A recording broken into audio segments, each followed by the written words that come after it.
ኢየሱስ ልበል ኢየሱስ እርሱ ነው ሕይወቴ። እስትንፋስ ያለው ሰው ሁሉ እግዚአብሔር ያመስግን ተብሏል። ያውም ከእስትንፋስ እስትንፋስ ጎበዝ ወኔ ያለሽ ሰው በምስራቅ አፍሪካ ተሸላሚ የሆነ አለ። እውነት ነው። ደስ ብሎኛል ከዚህ ታጋይ ከሆነች ሰው ጋር መተዋወቅ። ወይኔ ራሴ በጣም እንዲህ ካንተ ከመሰለ መንፈሳዊ ሰው ጋር አስበመጣ። God bless this hospital. God bless your job. አሜን። ቸርቹ ሰው ጠፍቶ ነው ወይ ውጩጩን የሚትለው? ቸርቹ ሰው ጠፍቶ ነው ወይ ውጩጩን የሚታዩ? የቄሬ ማስመሰሉ የቄሬ መመሳሰሉ የቄሬ ማስመሰሉ የቄሬ ማስመሰሉ የቄሬ መመሳሰሉ የቄሬ ማስመሰሉ ፕሮግራም ገብተህ ቀና ብለህ ዞር ብለህ የአንተን መሳይ ኮንፈረንስ ገብተሽ ቀና ብለሽ ዞር ብለሽ የአንቺ መሳይ ያነ ይሳካልሻል ያነ ይሳካልሻል ያነ ይሳካልሻል ያነ ይሳካልሻል ያነ ይሳካልሻል። አማን ሻሎምን በቀድሞ ህይወቱ ጀጅ ሊያደርጉት ባለፉት አመታት የገጠመውን ነገር አንስተው ኪካውት አድርጎ ከቲክታክ ሊያስወጡት የሄዱበት። ሰላም ክርስቶስ ከኔም ከናንተ ጋር ይሁን። አጠር ባለ ቪዲዮ መጥቻለሁ። አንድ በጣም የአማን የቀድሞ ጓደኛ ነው መሰለኝ ፖድካስቱ ላይ ስለኔ አንዳንድ ነገሮችን አንስቷል። አሪፍ ነው፣ ደስ ይለኛል። እኔ በየቦታው እንደዚህ ስነሳ የሚከፋኝም አይነት ሰው አይደለም። ግን በጣም ከገረመኝ ነገሩ ከተናገራቸው ነገር ማንም አማንም በድሮ ህይወቱ ልታሸማቅቁት ኦፍ ኮርስ አናሸማቅቁም፣ ግን ካንተ አንድ ምስክር አግኝቻለሁ። ማንም በቀደመው ህይወቱ ይጠጣ ወይንም እግዚአብሔር ምስክሬን እኔ እንዲሰማኝ ለማድረግ በጣም ብዙ ነገር ማድረግ አለብህ። እኔ ግን ካንተ አንድ ምስክር አግኝቻለሁ። አማን በቀድሞ ህይወቱ ይጠጣ ነበር። ምናልባት አብራችሁ ከጠጣችሁ እኔ እንጃ፣ ግን ካንተ አንድ ቢትነስ አግኝቻለሁ። እሱ ግን በቀደመ ህይወቴ በጣም ንጹህና በጣም ቅዱስ ነበርኩ ብሎ ሲመጻደቅ ነበር። እንግዲህ ማንኛውን እንመን? አማንን እንመን ወይስ ጀርሚ የተባለውን ጓደኛውን እንመን? ይቆየን። ቴንኪው። ለዚህ ሁሉ ተጠያቂ በቲክቶክ ላይ ወም ቀለም የሚባል የሚያስባል ሰውዬ ነው። የሱ ደቀ መዛሙርቶች ናቸው አሁን ጴንጦችን እያሰደቡ ያሉት። ያኛውን ቅድም አንተ ያለጠፍከው እሱ ሆነ ዝም ብሎ ለምቦጫም ነገር ነው። እሱ ሆነ ተው የሆነ ማንነቱ ማያቅ እንደመጣ የሚተፋ ያው ያደገበትም እንደዛ ነው። አፉን የሚያስከፍት ነገር እየበላ ስላደገ እሱ ክፍታፍ ነው። ግን ቀሲስን መሳደባቸው እኔ በጣም አዘንኩኝ በእውነት። ኤርምያስ የሚባል ሰው እያለ እኔ ወንጌል በምድር ላይ ይሰበካል ብዬ አልጠበቀም በእውነት። ብዙ ሰው እያስቀየሙ ነው፣ ሰው እየወጉ ነው። ቆይ አንድ ጥያቄ ልጠይቅ ሲሶ፣ ወንጌል እንደው እንደሚሰበከው እኛ እኮ ያደግነው ጌታ ተቀበልነው ሙሉ ወንጌል ቤተክርስቲያን። እናንተ እኮ አልገባችሁም እኮ በአማን ትምህርት መሰረት እኮ ወንጌል ሰበክ አልሰበክ ኦሬዲ የተመረጡ ሰዎች ድነዋል እኮ። አሁን እኮ ወንጌል እሱ እየቀመቀመም ሆነ እየነፋም አንድ አልፎ አልፎ በሚናገር የተመረጡ ሰዎችን ይጠራል። በቃ አሁን የሚቀመቀም ይመስለኛል እኮ። ሳይቀመቀም እንደዛ ደፍሮ አይናገርም ሰውዬው። የሌለው በህይወቱ እኮ የሌለው እኮ ነው። በተለይ እሱን ሰውዬ እግዚአብሔር ይፈውሰው እንጂ የኢትዮጵያ ሕዝብ ይህንን አውቆ እሱን ሰውዬ ባይከተል ደስ ይለኛል። እንግዲህ የወገን ህመም ተሽሎታል መሰለኝ፣ አሁን ሌላ ህመም መጥቷል ብሎ ያኛው ለምቦጫምን ተው በእናትህ። እሱን ቦታ ማትስለው አናቱ ላይ ይተካል። ይህ ቪዲዮ በቀጥታ ለኢቢኤስ ቴሌቪዥን እንዲደርስልኝ ማኔጅመንቱ ማለት ነው ሁላችሁም ሼር እንድታደርጉ ጠይቃለሁ። ክርስቲያን ኒውስ የሚል የፕሮቴስታንቶች የፌስቡክ እንትን ነውና የቤተሰብ ጨዋታን በነጻነት ቦታ በነጻነት ወርቅነህ በጣም የምንወደው አርቲስት ነበረ፣ የምንወደው የቤተሰብ ጨዋታ መሪ ነበረ እና እሱ ካለፈ በኋላ አሁን በሱ ቦታ እነዚህ ሁለት የፕሮቴስታንት ሰዎች እንዲሰሩ እንዲገቡ ቅስቀሳ እያደረገ ነው። አንዳንዶች ቪዲዮም እየሰሩ ወይ ሸዋፈራው ወይ እንዳልክ ይስሩት የሚል ቅስቀሳ እየተደረገ ነው። ይሄ ጉዳይ የሃይማኖት እንደሆነ አላውቅም። የሃይማኖት ነው የሚልም አንድም ነገር ሰምቼም አላውቅም። ሆን ተብሎ ግን ቅስቀሳ እየተደረገ ነውና እኔ ለኢቢኤስ ሰዎች ማስተላልፈው የሃይማኖት ካልሆነ ከነዚህ ሰዎች እንድትርቁ።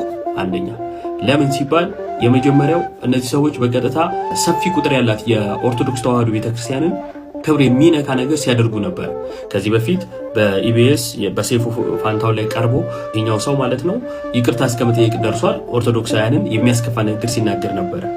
እንዳልከው የተባለው አንድን የቤተክርስቲያን አባት ላይ በምታዩት መልኩ ሲሳደብ የነበረ ከዚህም በላይ ብዙ ነውሮችን ሲያደርግ የነበረ ሰው ነውና የሚወክል ነው ብዬ አላስብም።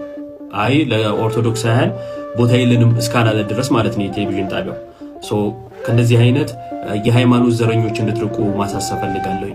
ሰይጣንን ከጃለሁ በላፍ በደንብ ተቀበል። እኔ ጌታ ኢየሱስን እንደግል አዳኜ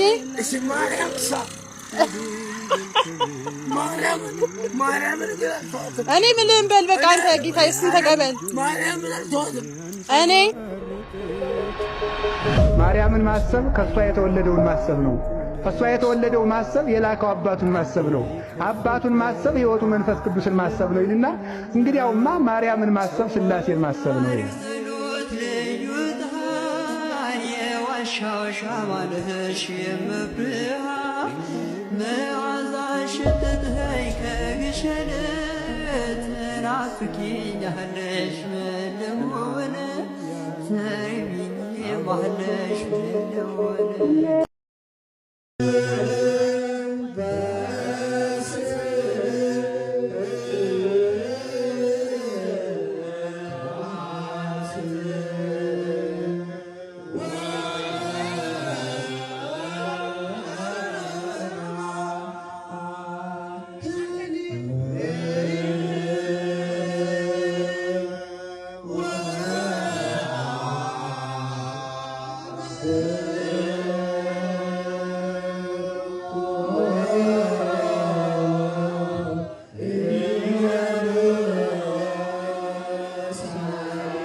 አቤኒ ለነገሩ አንተ መጽሐፍ ቅዱስ መተርጎም አይጠበቅብም። ሲጀመርም ነብይ ስለሆንክ የሆነች ነገር ጫር ጫር አድርገህ ትሰጠናለህ። አንተ እኮ አታፍርም።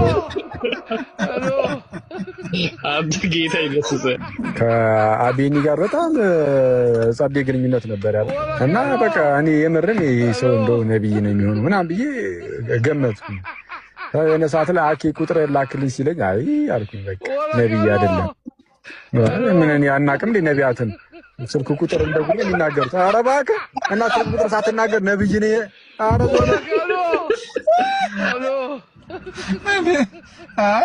አቤኒ ከአንተም አይጠበቅም። ስልክ እኮ መጠየቅ ከአንተ አይጠበቅም። ይጠይቅ ነበረ ሲሶ ተዋ እንዴ ሲሶ ተው አንተ አልፎ ስልክ ጠየቀኝና ይሁን በቃ ይኸኛው እሺ ለዛሬ እንደው አልተገለጠለትም ምክንያት ይኖራል ምናምን ያለፍኩትና የሆነ ሰዓት ላይ ቴሌግራም ላይ ጭራሽ ግሩፕ ላይ ቦልከውኛል ሲል በል አልኩኝ። ይበቃሃል በቴሌግራም ላይ ቦልከውኛል ልጆች ግሩፕ ላይ ምናምን ሲሉኝ አልኩኝ። አሁን በቃ ነብይ አልኩኝ። በእውነት እንዴ በእኔ ግሩፕ አድሚን አትሰርኩ አልክ። በቃ ከባድ አልቀየርክማ። መቀየሪን አለመቀየሪንም አታውቅም። ኧረ ተው በቃ ሙላት ያዝ። የምረረ የማታውቀው ነገር በዛ። አንተ ደግሞ ያማል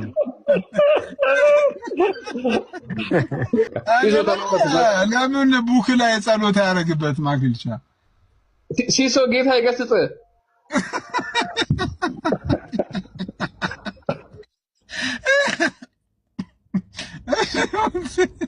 ከዚህ በፊትም ብያለሁ እንዳልክ ደፍሮ ትምህርት ላይ ማውራት ከቻለ ሁልጊዜ ልናወራው ዝግጁ ነን። ትምህርት ላይ እኮ የሚገርም ነገር ኑሐሚ ራሱ እኮ ዲቤት ጠርታው እኮ እሷማ ታሰጠዋለች። ወግቼዋለሁ።